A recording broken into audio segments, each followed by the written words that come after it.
I'm still fresh on my mind from what just happened or what I just witnessed. Um, it's been like 30 minutes, I think, since the game ended. Emotions went down a little bit. But yeah, we need to talk. If you don't know what I'm talking about, because clearly you cannot read a thumbnail, I am a Green Bay Packers fan, unfortunately. And yeah, what I just witnessed today generally questions my mental health. Like, I don't know how to react to this. Even when this game happened, I just started laughing because I didn't know what I just watched. It was generally one of the biggest choke jobs I've ever seen in my entire life. And I watch all the sports. I watch basketball, football, baseball, UFC. Like, let's just probably start from the beginning of the season, okay?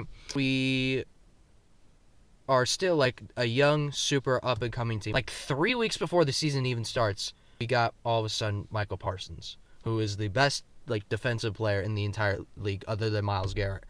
We scored. Jerry Jeudy had dementia, Alzheimer's, whatever, how old he is. That dude was clearly not seeing any right. Another Cowboys L. I know you guys are used to this if there's any Cowboy fans. I don't know why there would be Cowboy fans, but there apparently are some. So yeah, we got Micah Parsons for pretty much a steal. Great defensive player. Huge impact for what we need. And yeah, we just got rookie. We got Matthew Golden. Actually had a great rookie season for us. We have like Romeo Doubs. We got Christian Watson, who we got back in the middle of the season because he tore his ACL last year. I'll mention injuries in a minute. Spoiler alert. And we have Jordan Love, who is like the up-and-coming Aaron Rodgers. I'm not fully on the Jordan Love hype yet because I still think he isn't as special. Well, there's not really going to be another Aaron Rodgers again, but, I mean, I still think he's a good quarterback, and I do see a good future with him. I don't have problems with him, really.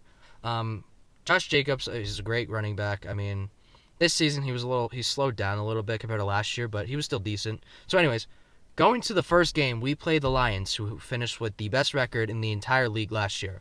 Okay, great team, great team.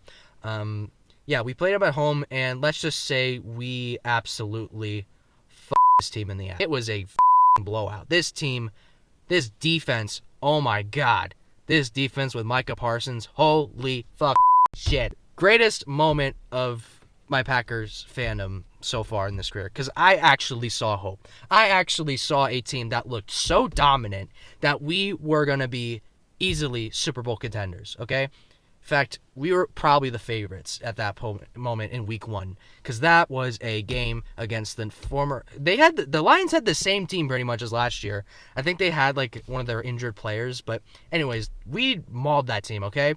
Going after that, we're like 4-0, and then the Cowboys. So this is Micah Parsons' old team, okay? This is what like everyone was talking about going into this whole season, even so far. It was all centered around Micah Parsons, okay? So we finally play his old team, Dallas, at Dallas. All the news and shit are going on is about him and Jerry Jeudy. Like, we give a fuck about Jerry Jeudy. Game goes, and I wasn't worried about this game because we were 4-0. We destroyed all these teams defensively. Then all of a sudden, Dak Prescott has the game of his life. Literally makes the most insane shit you'd ever seen. Literally not Dak Prescott at all. He literally turns into prime Aaron Rodgers in this game. Literally going back and forth, good plays. It was crazy. Micah Parsons was not really having the game that people anticipated until the final inning, where he actually saved us from losing that game with that final sack at the ending. So then we go into OT, and going into OT, I think we had the ball first. We score, and then all of a sudden, when we think the game's over, Dak Prescott just goes off. He literally makes the most insane throws, and that game ends up in a tie, no matter what. It ends up in a draw. We're 4-0-1 in our record, which is something I'm kind of ashamed about because we tied against the Cowboys. Then our first learning lesson, I think we played the Panthers first. Not really the best team. I'm surprised they even won their division, okay? Yeah, that was a very, very fucking tough game to watch because we sucked ass. ass. We did not look good at all. Our offense was completely shit.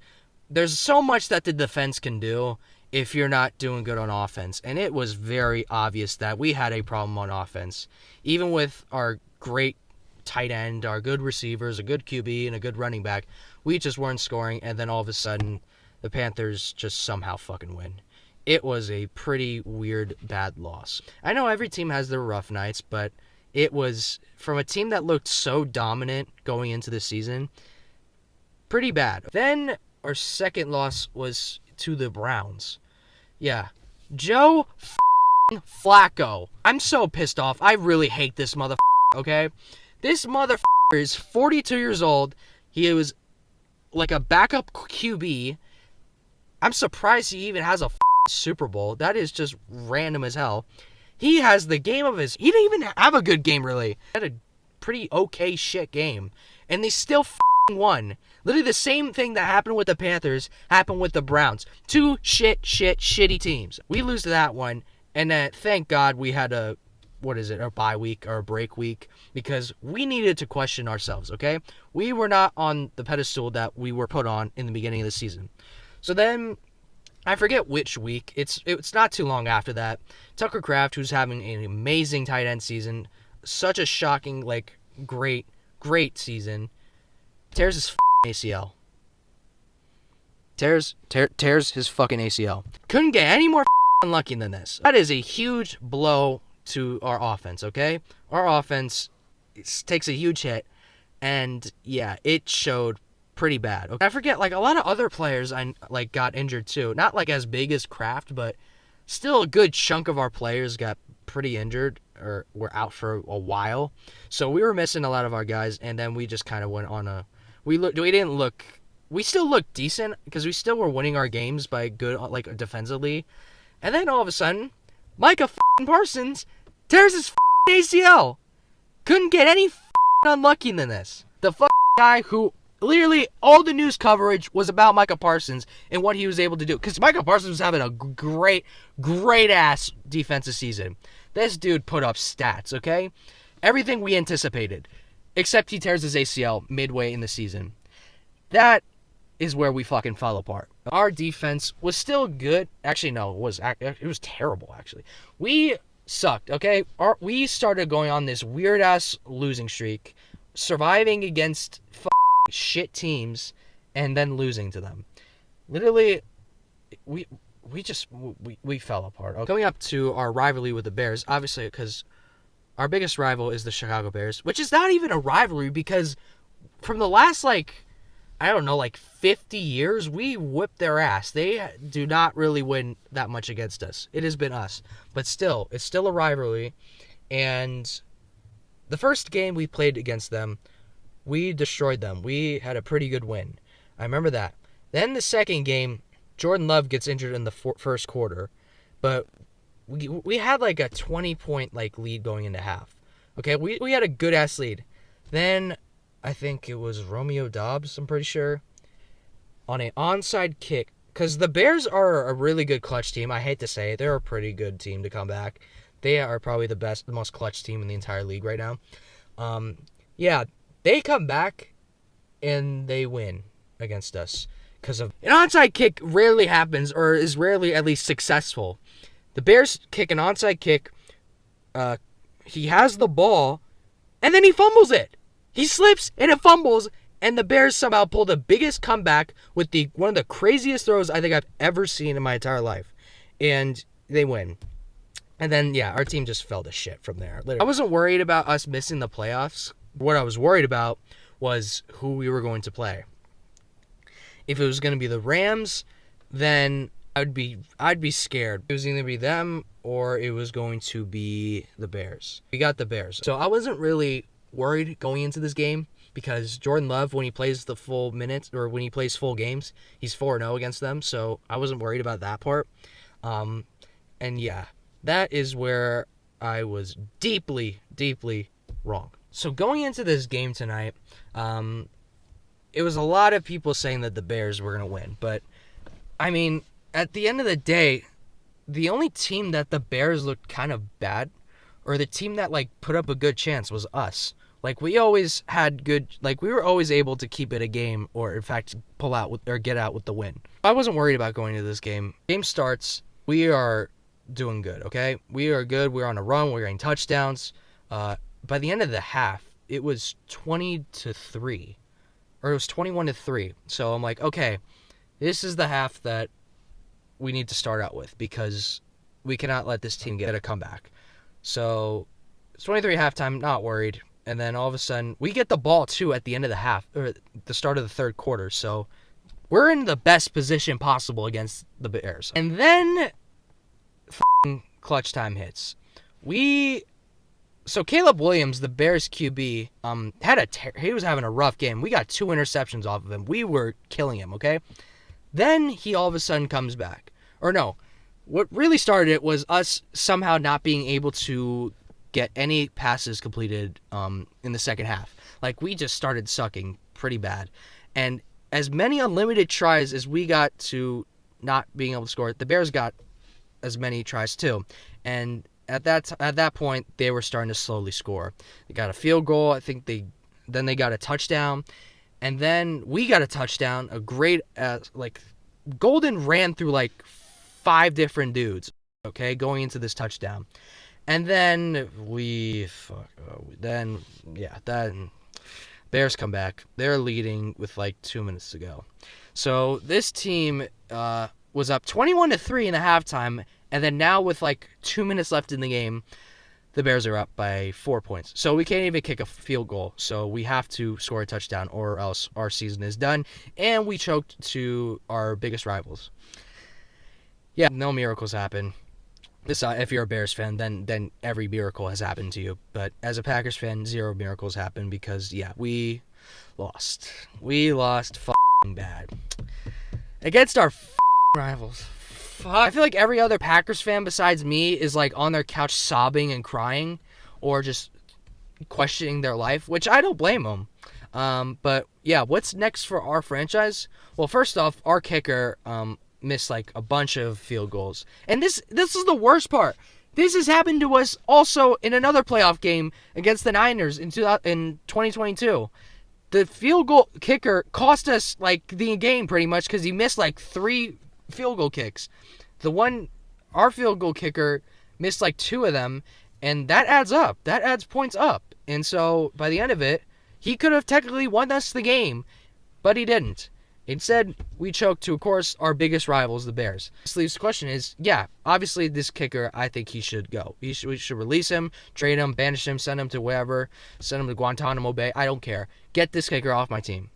Now, the big question is, are we firing our head coach?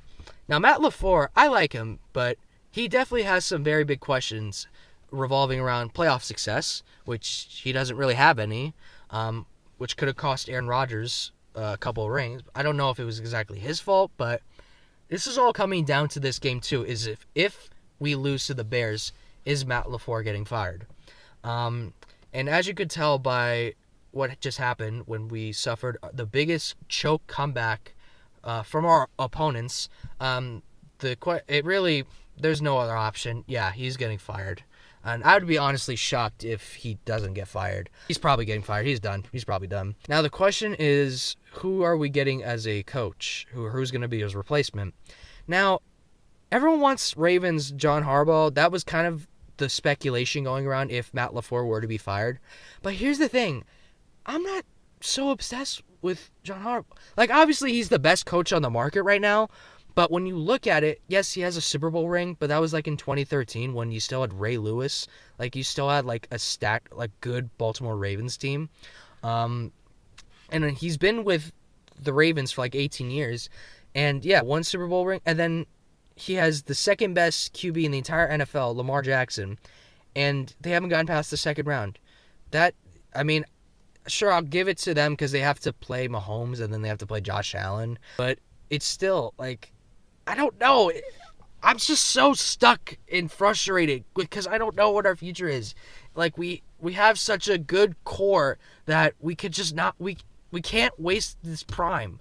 We cannot waste this team and this chemistry and this potential that we have if we don't have the right coaching and we don't have the right system. Yeah, my voice right now is completely sore because also I was kind of screaming earlier at the TV because I'm a typical sports fan or a football fan. But yeah, this is my first upload in like, I don't know, 8 months, 7 months, 6, 7. I don't know. I might start doing these more often. This probably is entertaining to a lot of people, especially if they aren't Packers fans or just any football fans, because they don't probably know what it's like to love a team so much that they just lose their entire mental health and their sanity for a team that knows nothing about them. Very frustrating nights. It's going to be a very frustrating few months. I'll see what the Lakers are doing. The Yankees haven't done shit right now. But yeah, I'm still worried about this.